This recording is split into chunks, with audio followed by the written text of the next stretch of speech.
Assalamualaikum warahmatullahi wabarakatuh. Salam sejahtera untuk kita semua.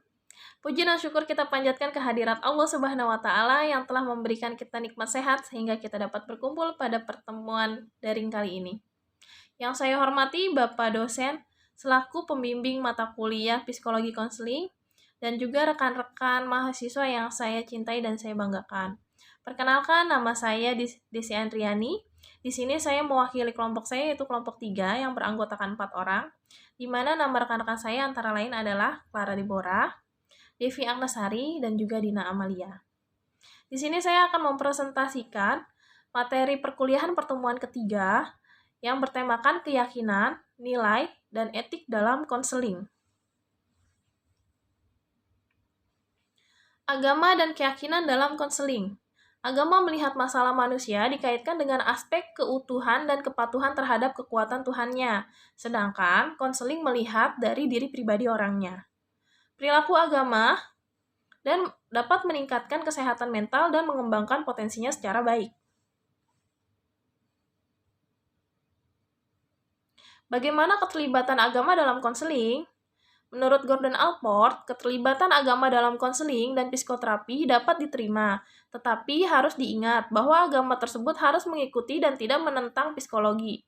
Agama dapat meningkatkan kesehatan mental klien. Peran konselor tidak sama dengan petugas keagamaan yang berkewajiban menyampaikan keyakinan dan nilai keagamaan. Klien mempunyai kebebasan penuh terhadap dirinya sendiri. Konselor harus menghargai keyakinan dan nilai-nilai kliennya. Konsep netralitas dalam konseling. Konselor mengerti nilainya sendiri dan nilai klien, tetapi menolak menyampaikan nilai-nilainya kepada klien, dan klien sendiri yang menilai dirinya sendiri. Konselor menahan diri supaya tidak memberikan pertimbangan moral secara buru-buru terhadap apa yang dipikirkan, kecuali jika berbahaya bagi klien, orang lain, dan juga kebahagiaannya. Keterlibatan agama, nilai dan keyakinan konselor dalam proses konseling dapat dibenarkan secara teoretik. Tetapi pelaksanaannya harus melihat etik profesional dan melindungi hak pribadi klien. Konseling ditujukan untuk klien, bukan untuk kepentingan agama dan juga konselor. Prinsip penerapan nilai. Konselor tidak membiarkan klien membuat keputusan yang dianggap tidak tepat secara moral. Aspek nilai dalam konseling adalah hal yang sangat fundamental. Konselor perlu memiliki kematangan dan kemantapan terhadap nilai dirinya sendiri. Nilai konselor dan nilai klien perlu selaras. Konselor perlu berhati-hati dalam menjalankan tugasnya dan tidak memaksakan nilainya. Tugas konselor adalah membantu klien memahami tingkatan nilai-nilai yang berkembang di masyarakat. Perilaku, kompetensi, dan etika profesional. Dalam berperilaku, konselor perlu memahami nilai yang dianut kliennya dalam contoh masalah sentuhan fisik dan juga tempat konseling yang tertutup. Dalam menjalankan tugasnya, konselor diatur secara profesional sesuai dengan etika profesi atau kode etik profesi. Konselor memiliki batas-batas kewenangan dalam menjalankan tugas profesional, tidak melakukan di luar batas ataupun malpraktik. Isu etika dalam konseling. Setiap klien yang mempercayakan semua masalah yang ia hadapi kepada konselor pasti ingin mengetahui sejauh mana pelindungan yang akan diperolehnya dari konselor. Hal ini membutuhkan sensitivitas etis yang memadai. Walaupun terdapat kode etik yang sudah mengatur bagaimana konselor bertindak dalam menjalankan tugasnya. Terkadang juga dapat memberi jawaban terhadap dilema yang dihadapi konselor. Dengan demikian, konselor harus memutuskan sendiri apa yang terbaik untuk kliennya. Berikut ini adalah beberapa isu etik yang berkembang dalam praktik konseling. Yang pertama adalah isu konfidensialitas atau kerahasiaan. Yang kedua adalah isu etika berkaitan dengan penggunaan sentuhan.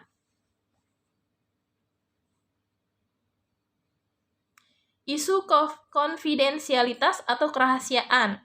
Konfidensial diperlukan untuk menjaga reputasi dan integritas klien dan konselor. Suasana konfidensial perlu dijaga bagaimana mencatat, meminta izin untuk menyampaikan pada pihak lain. Konfidensial bersifat relatif. Informasi klien telah menjadi informasi publik Yang kedua, informasi diperlukan bagi petugas profesional lainnya. Yang ketiga, informasi tidak berbahaya bagi nama baik klien dan keselamatan klien. Informasi hanya dapat diberikan pada orang yang berwenang. Yang kelima, dikomunikasikan dengan bijaksana.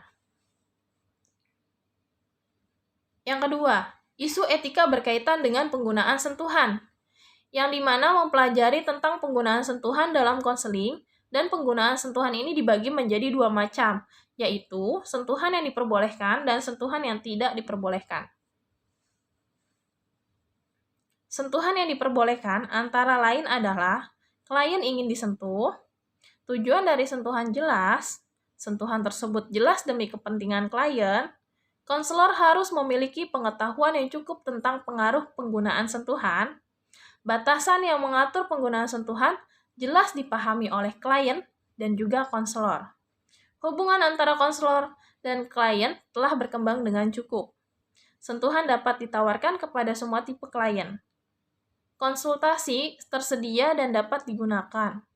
Konselor dengan klien sudah memiliki rasa nyaman dan satu sama lain.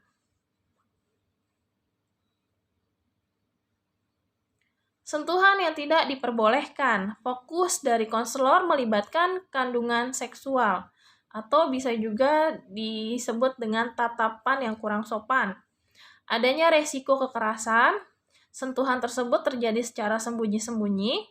Konselor meragukan klien untuk mengatakan tidak atau mengintimidasi. Konselor telah dimanipulasi atau dirayu untuk melakukan sentuhan. Sentuhan digunakan untuk mengganti terapi verbal. Klien tidak ingin menyentuh ataupun disentuh. Konselor tidak nyaman menggunakan sentuhan. Cukup sekian materi yang bisa saya sampaikan, kurang lebihnya saya mohon maaf apabila terjadi kesalahan pada penyampaian materi. Terima kasih. Wassalamualaikum warahmatullahi wabarakatuh.